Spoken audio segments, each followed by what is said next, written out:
بسم اللہ الرحمن الرحیم۔ گمنام ہیرو کے معزز ناظرین، السلام علیکم۔ آئیے چلتے ہیں کہانی کی طرف۔ اس بھیڑ میں ہر شخص راتوں رات مادی ترقی کے معراج پا لینے کے لیے کوشاں رہتا ہے۔ جو کامیاب ہو جاتے ہیں وہ معززین کہلاتے ہیں، اور جو ٹھوکریں کھانے لگیں وہ میری طرح سمجھوتوں پر اتر آتے ہیں، لیکن دونوں صورتوں میں وہ اسی گرداب میں پھنسے رہتے ہیں۔ اس ماحول میں زندگی اتنی رنگین اور سہل ہے کہ ایک بار اس کا مزہ لگ جائے تو پھر کوئی اپنی خوشی سے نہیں چھوڑتا۔ طاقتور، مالدار، با اختیار اور فیاض لوگوں کی صحبت میں زندگی کا مزہ ہی کچھ اور ہوتا ہے۔ ہر خواہش اتنی آسانی سے پوری ہو جاتی ہے کہ اپنے اوپر کبھی کبھی رشک آنے لگتا ہے۔ میری عمر اتنی زیادہ نہیں ہے، لیکن میں بڑے اعتماد سے دعویٰ کر سکتی ہوں کہ میرے دل میں کوئی حسرت باقی نہیں رہی ہے۔ میں نے یہ راستہ منتخب نہیں کیا تھا تو بینکاک اور سنگاپور کے نائٹ کلبوں کے ایجنٹ 2 وقت کی روٹی اور سر چھپانے کے ٹھکانے کے عوض برسوں پہلے میرے وجود ایک بے رونق اور کھوکھلے ڈھانچے میں بدل چکے ہوتے۔ اجازت ہو تو دروازے، کھڑکیاں اور فالتو روشنیاں بند کرا دی جائیں۔ اسی وقت ایک نئی لڑکی نے ہماری گفتگو میں مداخلت کرتے ہوئے بہت ادب کے ساتھ پارسن سے سوال کیا۔ ہاں، اس نے میری طرف دیکھتے ہوئے کہا، لیکن ہم تھوڑی دیر یہاں بیٹھیں گے، شاید تمہارا بات سے تعارف نہیں ہوا۔ اس کا فکرہ مکمل ہوتے ہی وہ لڑکی احتراماً تقریباً رکوع کی حد تک جھک گئی۔ اور یہ شی کاوا ہے، مس شی کاوا، پارسن نے تعارف مکمل کراتے ہوئے کہا۔ یہ جتانا بے سود ہے، میں جانتا ہوں کہ یہاں کام کرنے والیاں مس ہی ہوں گی، ایسے آزاد پیشوں میں شوہروں والیاں چل ہی نہیں سکتی۔ شی کاوا کے چلے جانے کے بعد میں نے ہنس کر کہا، میں دانستہ مس پارسن کے ساتھ اپنے مراسم کو دوستانہ راہ پر ڈال رہا تھا، کیونکہ میری دانست میں وہ آگے چل کر کار آمد ثابت ہو سکتی تھی۔ اسی لمحے ٹیلی فون پر آپریٹر کی آواز نے مجھے چونکا دیا۔ باس، تمہاری کال ہے، دوسری طرف سے چیف بول رہا ہے، ادھر ملا دو۔ میں نے مس پارسن کی ڈیسک کی طرف لپکتے ہوئے کہا، اور تم دونوں چھٹی کرو، مجھے جس کی ضرورت ہوگی اسے بلا لوں گا۔ میں نے ریسیور اٹھایا تو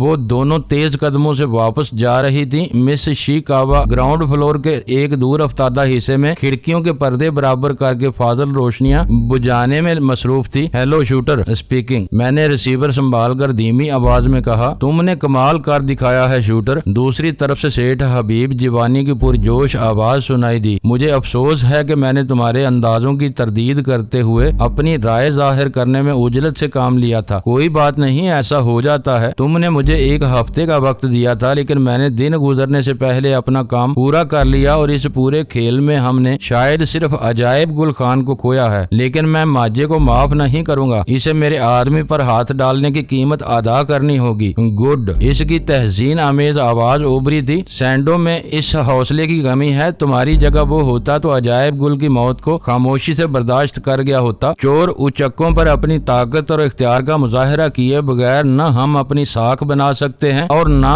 چھوٹے مجرموں پر اپنی داغ بٹھا سکتے ہیں، میں نے زیر لب مسکراہٹ کے ساتھ کہا، کیونکہ حبیب جیوانی نے اپنی ہرزہ سرائی کے معاملے کو یکسر نظر انداز کرتے ہوئے گفتگو کا رخ سینڈو کی طرف موڑ دیا تھا، تاکہ مجھ سے گفتگو کرتے ہوئے وہ خود کو مزید خفت اور ندامت سے محفوظ رکھ سکے۔ تم نے آتے ہی اپنے وجود کو منوا لیا ہے۔ اس کا لہجہ بدستور ستائشی تھا۔ تمہارا مضبوط سہارا پا کر مجھے محسوس ہو رہا ہے کہ اب میں جلد ہی اس علاقے میں خود مختار ڈان کا منصب حاصل کر لوں گا، اور پھر مجھے باہر سے کسی خوشنودی یا مدد کی ضرورت نہیں رہے گی۔ یہ تمہارا اور اٹلی والوں کا معاملہ ہے کہ وہ پوری صورتحال کو کس زاویے سے دیکھتے ہیں۔ مجھے تم ہر جگہ اور ہر وقت بیدار اور مستعد پاؤ گے۔ تم سے دوستی کی ہے تو اب آخر تک اس کو نبھاؤں گا۔ سینڈو سے پتہ چلا ہے کہ تمہاری مسلسل مار سے ڈی ڈی کا دماغ الٹ گیا تھا، اور آخر کار وہ لیاقت آباد میں ایک مشتعل ہجوم کے نرغے میں پھنس کر مارا گیا۔ فسادات کی جو آگ اس نے اپنی سازش سے بڑکائی تھی، وہ خود اسی کے شعلوں میں جل کر راکھ ہو گیا۔ اس کی آواز ابھری، محسوس یہی ہوا تھا، لیکن در حقیقت ایسا نہیں ہوا تھا۔ اسے اتنی بری طرح زدوکوب کیا گیا تھا کہ اس کے ہاتھ پیر ٹوٹ گئے تھے، لیکن وہ سخت جان درندہ پھر بھی وہاں سے فرار ہو کر باتھ آئی لینڈ میں اپنے ایک دوست کے گھر پناہ لینے میں کامیاب ہو گیا۔ شاید تمہیں یہ جان کر حیرت ہو کہ دلدار آغا نے اپنے دوست کی مدد سے تھوڑی دیر قبل مجھے اپنا قیدی بنا لیا تھا۔ میں بڑی مکاری اور چال بازی سے خود کو بچا کر اسے ہلاک کرنے میں کامیاب ہوا ہوں۔ معلوم ہو رہا ہے کہ اس کی موت میرے ہاتھوں لکھ دی گئی تھی، اس لیے وہ گھوم پھر کر ایک مرتبہ پھر میرے سامنے آ گیا تھا۔ تمہیں اس نے قید کیا تھا؟ حبیب جیوانی کی تحیر زدہ آواز ابھری، لیکن سینڈو نے تو بتایا تھا کہ تمہیں سینٹرل ایکسائز والوں نے کلفٹن سے گرفتار کیا تھا۔ میں نے اسے ہدایت دی تھی کہ ریٹا پر دباؤ ڈال کر اسرار رضوی کو ہر قیمت پر تمہاری مدد کے لیے مجبور کیا جائے۔ اس کی کوششوں کا نتیجہ جاننے کے سلسلے میں یہ تیسری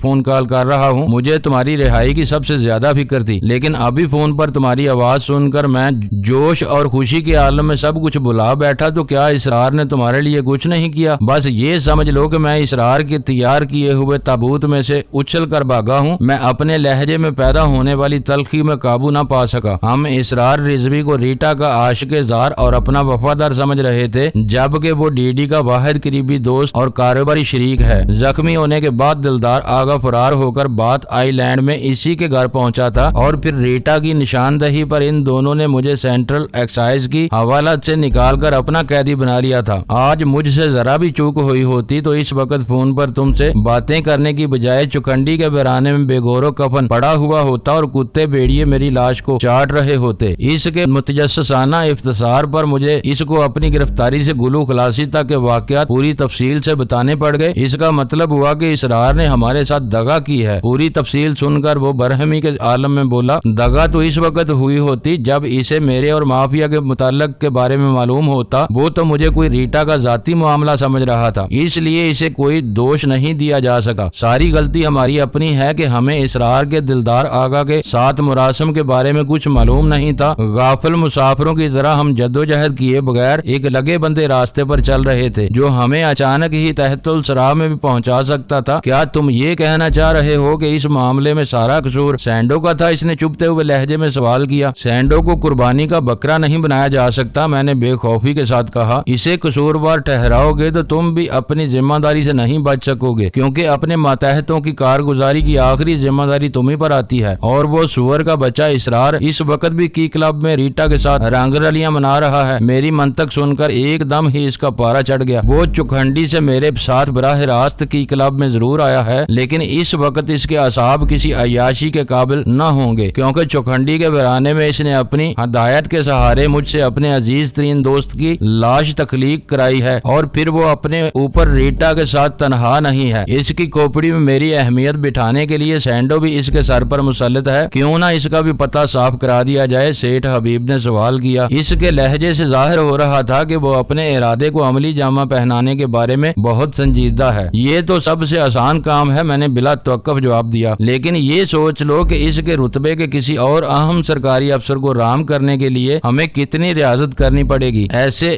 جاہ طلب، خود پرست اور عیش کوش افسران ہم جیسی کسی بھی تنظیم کے لیے قیمتی اثاثہ ہوتے ہیں۔ میری رائے میں اسرار کو ختم کرنے کی بجائے اسے پالنا ہی بہتر رہے گا۔ آج وہ ڈپٹی ہے، کل کلیکٹر ہو جائے گا۔ دلدار آغا کا قیدی بننا اور پھر بچ نکلنا تو بعد کی باتیں تھیں، لیکن اصل کردار اسرار کا ہی تھا۔ اگر وہ مجھے حوالات سے غیر رسمی آزادی نہ دلاتا تو اگلا سورج طلوع ہونے تک میرے خلاف مضبوط استغاثہ تیار ہو سکتا تھا، جس کا توڑ کرنا ہم میں سے کسی کے بھی بس میں نہیں ہوتا۔ تم فوری فائدوں کے بجائے مستقبل پر نگاہ رکھتے ہو، اور یہی بات مجھے پسند ہے۔ قدرے توقف کے بعد سیٹھ حبیب جوانی کی مصالحانہ آواز سنائی دی۔ اپنے ان مشوروں کی روشنی میں اب تم مجھ سے کیا چاہتے ہو؟ میرا خیال ہے کہ تمہاری رائے اور مشوروں کو نظر انداز کر کے زیادہ عرصے تک گاڑی نہیں چلا سکتا۔ میرے لیے اہمیت اس بات کی ہے کہ تم باہر سے آنے والے بدماش گوروں کے احکام کی تعمیل کرنے کی بجائے بذات خود ڈان بن جاؤ۔ میں نے ایک ایک لفظ پر زور دے کر کہا۔ اس لیے اسرار رضوی کی حالیہ حرکت کو قطعی نظر انداز کر دو۔ ڈی ڈی جہنم باصل ہو چکا ہے۔ اسرار کو صحیح صورتحال کا ادراک ہو گیا ہے۔ وہ یہ بھی جانتا ہے کہ اس کی کلب کی بے اعتدالیاں کبھی بھی منظر عام پر آ کر اس کا مستقبل تباہ کر سکتی ہیں، اس لیے آنے والے دنوں میں وہ ہمارے لیے اثاثہ ثابت ہوگا۔ چلو میں نے یہ بات مان لی، وہ زندہ رہے گا۔ اس نے میری بات کاٹ کر اسرار کو بھی تمہارے ڈسپوزیبل چھوڑتا ہوں۔ جب تک چاہو اس خبیث کو زندہ رکھو، اور جب چاہو میری کسی اجازت کے بغیر اسے عدم آباد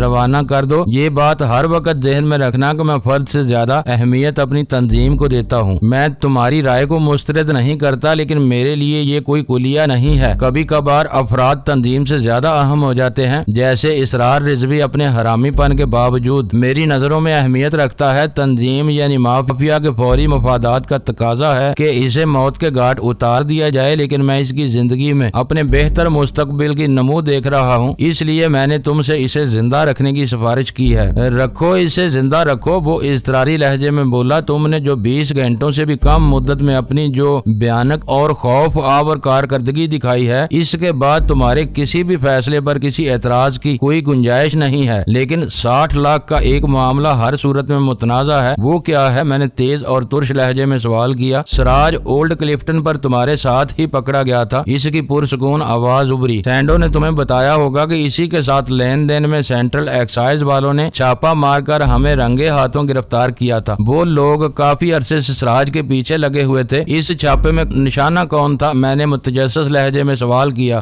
بظاہر سراج ہی ان کی نظروں میں تھا، میں نے کہا، لیکن سراج نے حوالات سے فرار ہونے کے بعد ساری ذمہ داری تم پر ڈال دی ہے۔ اس کا کہنا ہے کہ چھاپا پڑنے کے وقت لین دین مکمل ہو چکا تھا، ہیروین تمہاری تحویل میں تھی اور شناختی کاغذ کے دونوں ٹکڑے اس کے قبضے میں آ چکے تھے۔ وہ درست کہہ رہا ہے، حوالات میں بھی میرے اس سے بحث ہوئی تھی، دونس اور داندلی کی بات دیگر ہے، لیکن یہ حقیقت ہے کہ بدقسمتی سے ڈیل پوری ہوتے ہی چھاپا پڑ گیا تھا۔ اس کا مطلب ہے کہ ادائیگی ہمارے ذمہ پڑے گی۔ اس کی آواز تشویش آمیز ہو گئی۔ مال کے بارے میں اسرار کا کیا رویہ ہے؟ اس سے بات تو ہوئی ہوگی تمہاری۔ اس نے مجھے اپنی مخبر قرار دے کر رہائی دلائی ہے۔ اپنے ماتحت عملے کے ساتھ اس کا رویہ بہت سخت اور دو ٹوک تھا۔ ان لوگوں نے مال ریکارڈ پر چڑھا کر مجرموں کو مفرور دکھایا ہوگا۔ پیکٹ بازیاب ہونے کی اب کوئی امید نہیں رہی ہے، وہ سرکاری مال قرار دیا جا چکا ہوگا۔ تم سینڈو سے مشورہ کر کے اسرار پر دباؤ ڈالو، وہ بولا۔ وہ اپنے اختیارات سے کام لے کر مال خانے سے وہ پیکٹ تبدیل کرا سکتا ہے۔ اس کام میں 1,00,000 2,00,000 خرچ بھی ہو جائے تو پرواہ نہیں ہونی چاہیے۔ حکیم زادہ خان اس معاملے میں ہم سے ایک پیسے کی بھی رعایت نہیں کرے گا۔ میں بات کیے لیتا ہوں، لیکن اطلاعاً یہ بتا دوں کہ سینڈو کے بھی ہاتھ صاف نہیں ہیں۔ وہ مال بیچ کر اپنا 2% کمیشن رکھتا۔ میں نہیں مان سکتا، اس نے میری بات کاٹ کر بے یقینی سے کہا۔ تمہارے نام ماننے سے حقائق نہیں بدل سکتے۔ اس نے خود مجھ سے اپنی ہیرا پھیری کا اعتراف کیا ہے، میں نے خشک لہجے میں کہا۔ اس طرح وہ تمہاری مجبوری کی قیمت وصول کرتا رہا ہے۔ وہ اس قدر ناقابل اعتماد ہے تو اسے گولی مار دی جانی چاہیے۔ سینڈو کے بارے میں انکشاف نے سیٹھ حبیب کو شدید صدمہ پہنچایا تھا۔ میں نے تمہیں اطلاعاً آگاہ کیا ہے، میں نے سختی کے ساتھ کہا۔ تم سینڈو پر یہ ظاہر نہ ہونے دینا کہ تم اس کے ہیر پھیر سے واقف ہو چکے ہو۔ تمہارے خوف سے فائدہ اٹھاتے ہوئے میں خود ہی اس کے دماغ کے کیڑے جاڑ دوں گا۔ اسرار رضوی کے معاملے میں بھی اس سے مجرمانہ غفلت سرزد ہوئی ہے کہ وہ شیع کے ساتھ اس کی ہمدردی سے بالکل بے خبر تھا۔ ایسی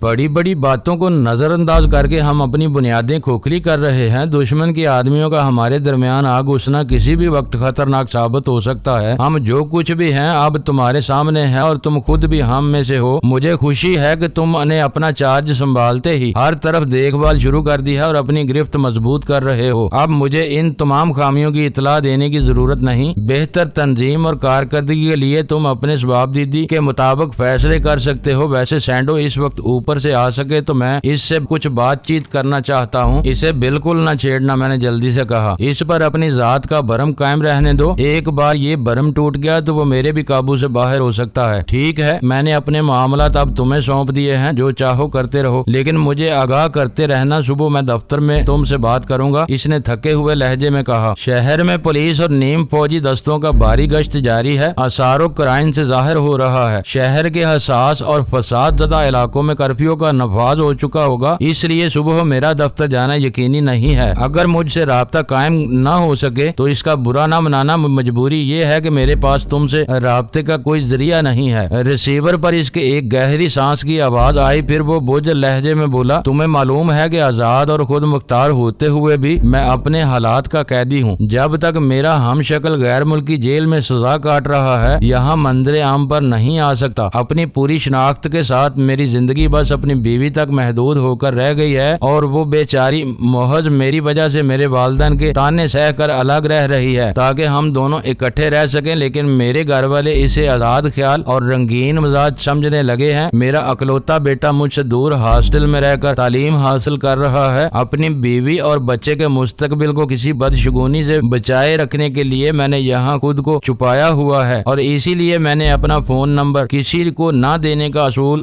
بنایا ہوا ہے۔ میں تمہیں مجبور نہیں کر رہا بلکہ تمہیں اپنی مجبوری بتا رہا تھا، میں نے اس کی بات کاٹتے ہوئے مصالحانہ لہجے میں کہا۔ اپنی مجبوریوں کو تم بہتر سمجھتے ہو، تم نے میری پوری بات نہیں سنی، اس کی آواز ابری۔ دوسروں کی بات اور ہے لیکن تم ان سب سے مختلف ثابت ہو رہے ہو۔ میرا دل چاہتا ہے کہ اس بار میں تم پر اعتماد کر لیا جائے، لیکن میں توقع رکھوں گا تم فون نمبر کے ذریعے میرے گھر تک رسائی حاصل کرنے کی کوشش نہیں کرو گے۔ مجھے تمہارے گھر سے کیا غرض ہو سکتی ہے، میں نے بے پرواہی سے کہا۔ پھر بھی تم مجھے نمبر نہ دو تو بہتر ہے، بلا وجہ میری ایک اور ذمہ داری بڑھ جائے گی۔ جب سینڈو تمہارے گھر کا نمبر جانے بغیر کام چلا رہا ہے تو مجھے کیا دشواری پیش آ سکتی ہے؟ ایسا ہی ضروری سمجھتے ہو تو کوئی ٹرانسمیٹر کیوں نہیں خرید لیتے؟ شاید تمہاری تجویز معقول ہے، مگر پھر بھی تم نمبر لکھ ہی لو۔ میرے کافی انکار کے باوجود اس نے مجھے اپنے گھر کا نمبر لکھوا ہی دیا۔ میں نہ ملوں تو میری بیوی گھر پر ہوتی ہے، اسے میری رہائی کے پس منظر اور میری موجودہ سرگرمیوں کے بارے میں سب کچھ معلوم ہے۔ تم اس کے پاس پیغام چھوڑ سکتے ہو۔ وہ میری ہیروین کے دھندے سے کروڑوں کما چکا تھا، لیکن اس بیش قیمت پیکٹ کے ہاتھ سے نکل جانے پر بہت متفکر تھا، جو سینٹرل ایکسائز والوں کی تحویل میں تھا۔ اسی کے ساتھ وہ شی کے کارکنوں کی طرف سے بھی فکر مند تھا۔ شہر میں انتظامیہ پوری مستعدی کے ساتھ دلدار آغا کو تلاش کر رہی تھی، لیکن وہ لاپتہ تھا جب تک اس کی موت کی خبر کی تشہیر نہ ہوتی۔ اس کے حواریوں کے حوصلے پست نہیں کیے جا سکتے تھے۔ اس کا خیال تھا کہ ڈی ڈی کی موت کی خبر پھیلانے کے بعد معراج دین عرف ماجے کے ساتھ ہم اپنے روابط استوار کر سکتے ہیں۔ میں نے اسے ان تمام باتوں کی طرف سے بے فکر ہو جانے کا مشورہ دیا، تب کہیں اس نے فون کا سلسلہ منقطع کیا اور میں نے ریسیور کریڈل پر ڈال کر ٹیلی فون ڈائریکٹری سنبھال لی۔ پہلے میرا ارادہ پولیس کے محکمے سے رجوع کرنے کا تھا اور میں نے ڈائریکٹری میں چند اعلی افسران کے نمبر بھی نکال لیے تھے، مگر ایک نئے خیال کے تحت میں نے اپنا ارادہ ترک کر دیا اور شہر کے سب سے بڑے روزنامچے کے دفتر کا نمبر ملا لیا۔ اخبار کے آپریٹر سے پتا چلا کہ وہاں کرائم ایڈیٹر نام کی کوئی اسامی نہیں تھی، البتہ جرائم کی خبروں کے شعبے میں چیف کرائم رپورٹر ضرور تھا۔ ابتدا میں چیف کرائم رپورٹر کا رویہ سرد مہرانہ تھا، غالباً اسے اکثر فون پر بے سروپا اطلاعات ملتی رہتی تھی، اس لیے وہ میری فون کال کو بھی کوئی اہمیت دینے کے لیے تیار نہیں تھا۔ لیکن جب میں نے شاہ باغ کی تباہی اور دلدار آغا کی رپوشی کا ذکر چھیڑا تو وہ میری باتوں میں دلچسپی لینے پر مجبور ہو گیا۔ میرا خیال ہے کہ دلدار آغا ایک شریف اور معزز شہری ہے جو اپنے خلاف بدماشوں کی ریشہ دوانیوں پر خوفزدہ ہو کر روپوش ہو گیا ہے۔ پولیس والے بلا وجہ اس کا پیچھا کر رہے ہیں۔ اس نے میرے سوال پر اپنی رائے کا اظہار کرتے ہوئے سوال کیا، مگر تم اس کے بارے میں کیا جانتے ہو؟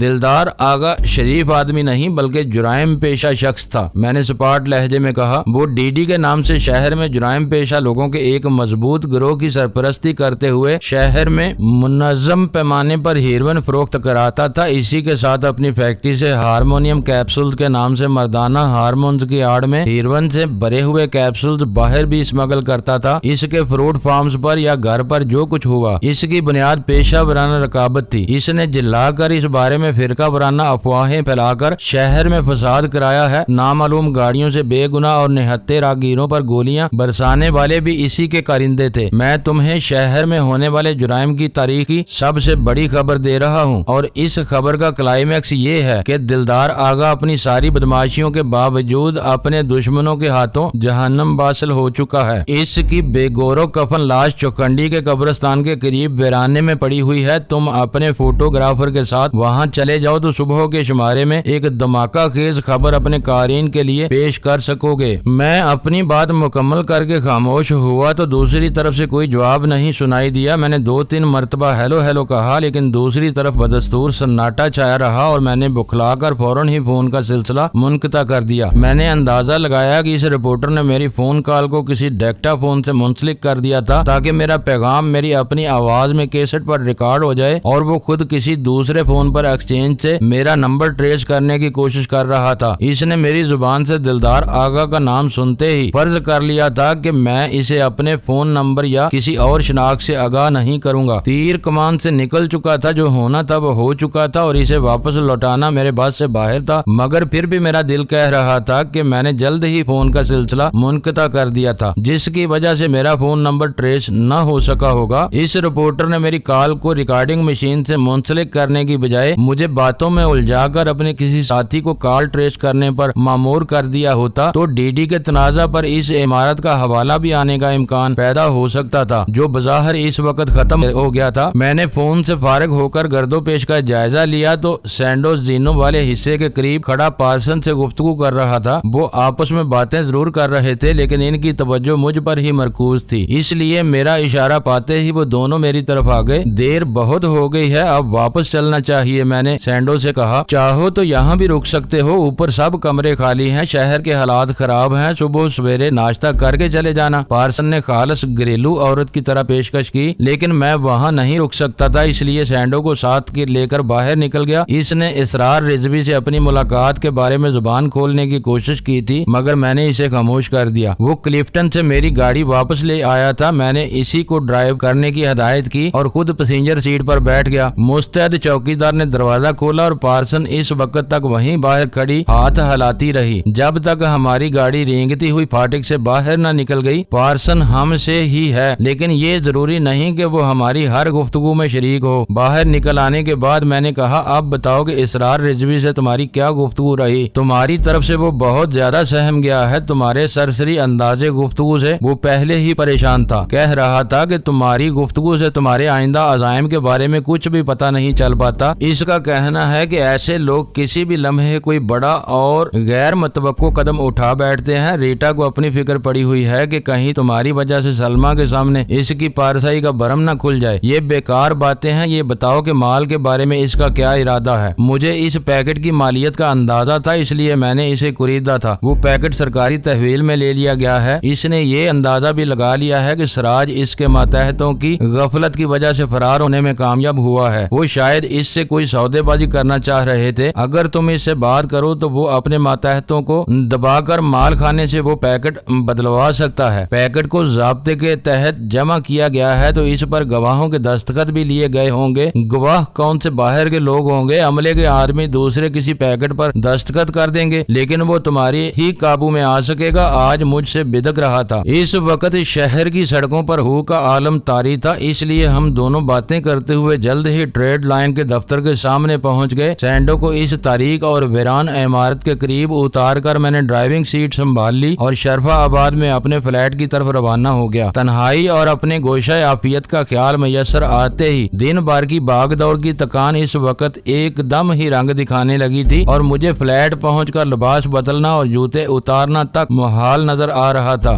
بھیانک چیخ سن کر میری نیند اچٹ گئی اور میرے دل کی دھڑکنیں یک بیک تیز ہو گئیں۔ اس وقت فلیٹ میں اندھیرا پھیلا ہوا تھا اور باہر بھی روشنی کی کوئی کرن نظر نہیں آ رہی تھی، جس کا مطلب تھا کہ رات اس وقت تک پوری طرح نہیں بیتی تھی۔ ڈور بیل دوبارہ بجی تو میں نے ہڑبڑا کر بستر چھوڑ دیا۔ شاید پہلی بار بھی گھنٹی ہی بجی تھی جسے میرا فساد زدہ اور خوابیدہ ذہن بھیانک چیخ سمجھا تھا۔ کون ہے؟ سائیڈ لیمپ روشن کر کے میں نے پستول تلاش کرتے ہوئے سوال کیا۔ سلطان شاہ، باہر سے دھیمی آواز سنائی دی۔ اس وقت وال کلاک صبح کے 4 بجا رہا تھا۔ میری آنکھوں میں نیند بھری ہوئی تھی۔ سلطان شاہ کی آواز سن کر ذہن بھی جنجنا اٹھا کہ اسے اتنی صبح بستر چھوڑ کر میرے پاس آنے کی کیا ضرورت پیش آ گئی تھی۔ سلطان شاہ اندر آیا تو اس کی آنکھوں میں خمار کے ڈورے تیر رہے تھے۔ تمہیں معلوم ہے اس وقت کیا بجا ہے؟ میں نے دروازہ بند کرتے ہوئے تلخ لہجے میں اسے سوال کیا۔ سب معلوم ہے، لیکن اب صبح بات ہوگی۔ پارک میں کھلے آسمان تلے پتھریلی بینچ پر لیٹے لیٹے میرا بدن بری طرح اکڑ گیا ہے۔ ذرا سی اور قوت برداشت ہوتی تو تمہاری میٹھی نیند خراب نہ کرتا۔ وہ دوسری خوابگاہ کی طرف بڑھتے ہوئے بولا، رات کو یہاں سے واپسی کے لیے کوئی سواری نہیں ملی تھی، اس لیے پارک میں جا کر لیٹ گیا تھا۔ اس کی بپتا سنتے ہی مجھے احساس ہوا کہ میں نادانستگی میں اس کے ساتھ زیادتی کر بیٹھا تھا۔ کی کلب سے واپس لوٹتے ہوئے میں خود دیکھ چکا تھا شہر کی سڑکیں ویران پڑی ہوئی تھی اور پبلک ٹرانسپورٹ کا تو سرے سے وجود ہی نہیں رہا تھا، کیونکہ آئے دن شہر میں ہونے والے ہنگاموں کی وجہ سے مغلوب الغضب شہریوں کا یہ مزاج بن گیا تھا کہ ہنگامے کا آغاز ہوتے ہی دوسری املاک سے پہلے بسوں، رکشوں اور ٹیکسیوں کو اپنے غصے اور اشتعال کا نشانہ بنا کر نظر آتش کرنا شروع کر دیتے تھے۔ اس لیے شہر کے کسی بھی حصے میں گڑبڑ کا آغاز ہوتے ہی شہر کی سڑکوں سے ٹرانسپورٹ فوراً غائب ہو جاتی تھی۔ 1000-2000 کی آمدنی کے لالچ میں کوئی بھی ٹرانسپورٹر لاکھوں کے نقصان کا خطرہ مول نہیں لیتا تھا۔ سلطان شاہ نے واقعی کافی دیر تک میرا انتظار کیا تھا، کیونکہ اس کے بارے میں بہت دیر قبل مجھے سلمہ سے اطلاع مل گئی تھی، لیکن سواری میسر نہ ہونے کی وجہ سے وہ بیچارہ اپنے گھر واپس نہیں لوٹ سکا تھا۔ تیز اور خنک ہواؤں والے اس ناخوشگوار موسم میں قناعت کے ساتھ کسی پتھریلی بینچ پر دراز ہو کر اختر شماری کرنا واقعی آسان کام نہیں تھا۔ اس بنا پر سلطان شاہ ملامت کے بجائے میری ہمدردی کا مستحق تھا۔ مجھے اندازہ نہیں تھا کہ تم سردی میں سزا بھگت کر آ رہے ہو، میں نے نرم بلکہ خوشامدانہ لہجے میں کہا۔ میں خود بھی بری طرح تھک ہار کر سویا تھا، لیکن تمہاری آپ بیتی سن کر میں اپنی کیفیت بھول گیا ہوں۔ تم چاہو تو میں ذرا سی دیر میں گرم گرم کافی چائے تیار کر سکتا ہوں۔ تم بھی سو جاؤ اور مجھے بھی سونے دو۔ وہ جوتے اتارے بغیر اسی حالت میں بستر پر دراز ہو گیا۔ اب ناشتے پر ہی ملاقات ہوگی۔ سرد ہواؤں کی وجہ سے میری کھوپڑی سن ہو کر رہ گئی رہی ہے؟ اس نے میرے جواب کا انتظار کیے بغیر سر سے پیر تک لحاف تان لیا اور میں اسے جوتوں سمیت آرام دہ بستر پر دراز چھوڑ کر واپس اپنے کمرے میں آ گیا۔ میں روشنی گل کر کے بستر پر لیٹا تو میری نیند بھاگ چکی تھی۔ میں نے آنکھیں موند کر دوبارہ سونے کی بہتری کوشش کی، لیکن نیند کا کوسوں دور پتہ نہیں تھا۔ ذہن پر اندھیرے میں منتشر سے خیالات کی یلغار ہو رہی تھی۔ آخر کار میں نے وقت گزاری کے لیے سگریٹ سلگا لی۔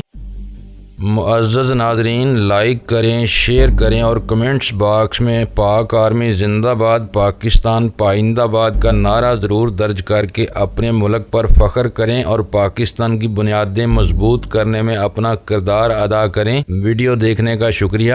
معزز ناظرین، اپنا خیال رکھیے گا اور ہمارے چینل کا بھی۔ ISI پاک آرمی زندہ باد، پاکستان پائندہ باد۔